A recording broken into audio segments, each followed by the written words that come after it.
أكد يستروب بأن لا يوجد نية في الاعتماد على خدمات محمد شريف في الفترة المقبلة، وينتظر بشدة المهاجم الأجنبي الجديد ليصبح في الترتيب الأول ويأتي بعده مروان عثمان.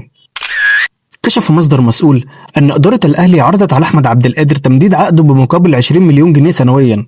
أحمد عبد القادر رفض العرض واشترط على إدارة النادي الأهلي إنه لو هيجدد هياخد 40 مليون جنيه في الموسم. طبعا إدارة الأهلي رفضت شرط عبد القادر واقترحت عليه إنه يخرج إعارة لأي نادي هو عاوزه. عبد القادر رفض برضه قصة الإعارة وقال لهم 40 مليون جنيه يا تسيبوني أمشي، وبناء على ذلك قررت إدارة النادي الأهلي استبعاد أحمد عبد القادر من التشكيل الأساسي وجلوسه على مقاعد البدلاء، على أن يرحل رسميا عن النادي الأهلي بعد انتهاء عقده. أكد وليد صلاح الدين مدير الكرة بالنادي الأهلي أن حسين الشحات سيستمر مع الفريق حتى نهاية الموسم، وأن الخلافات الحالية تترك المفاوضات متعلقة، حيث يرفض الشحات المقابل المالي المعروض عليه من إدارة النادي الأهلي، مطالبا بأن يكون العقد الجديد أكثر تلبية لتقديره ومكانته داخل الفريق.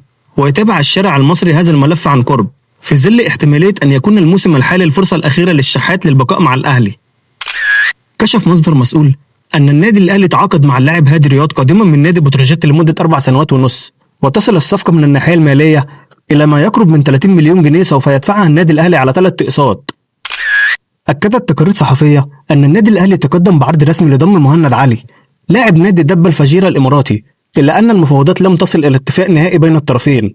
وأوضحت المصادر أن المقابل المالي المعروض من جانب النادي الأهلي لم يلبي طموحات إدارة النادي الإماراتي التي رأت أن القيمة المالية لا تتناسب مع اسم وإمكانيات اللاعب العراقي، ما دفعها لرفض العرض. يعد مصطفى سنجاري الخيار الثالث لإدارة النادي الأهلي لتعويض رحيل السلوفيني نينس جريديشار الذي أنهى اتفاقه مع النادي بالرحيل عن الفريق خلال الميركاتو الحالي. وأوضحت المصادر أن النادي الأهلي يتفاوض في الوقت الحالي مع ثنائي آخر في مركز الهجوم، وفي حالة فشل المفاوضات مع أي منهما سيكون المهاجم المالي الخيار البديل الأقوى على طاولة التعاقدات. يحسم النادي الأهلي صفقة المهاجم الأجنبي الجديد بشكل رسمي، وذلك خلال الساعات القليلة المقبلة، حيث هناك محاولات قوية من أجل ضم اللاعب على سبيل الإعارة مع وضع بند بشأن أحقية الشراء. ويتصدر المشهد في صفوف النادي الأهلي المهاجم البرتغالي إليستين كوميش لاعب فريق ترومسو النرويجي، حيث عاد بقوة إلى الحسابات في الساعات الماضية، وهناك رغبة قوية في حسم ضمه على سبيل الإعارة.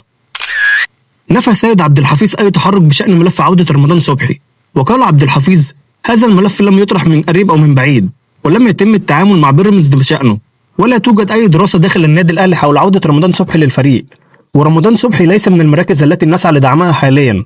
وأوضح عبد الحفيظ أن أي تعاقد سيكون من اختصاص الكابتن محمود الخطيب، موضحا أن كلمة الخطيب فقط هي التي تعد حاسمة في كل الملفات المتعلقة بالصفقات الجديدة.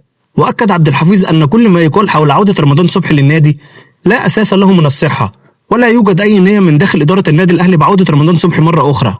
في النهاية لو عجبك الفيديو ما تنساش تعمل لايك وكومنت وتشترك في القناة حتى يصلك كل ما هو جديد وحصري، وشكرا.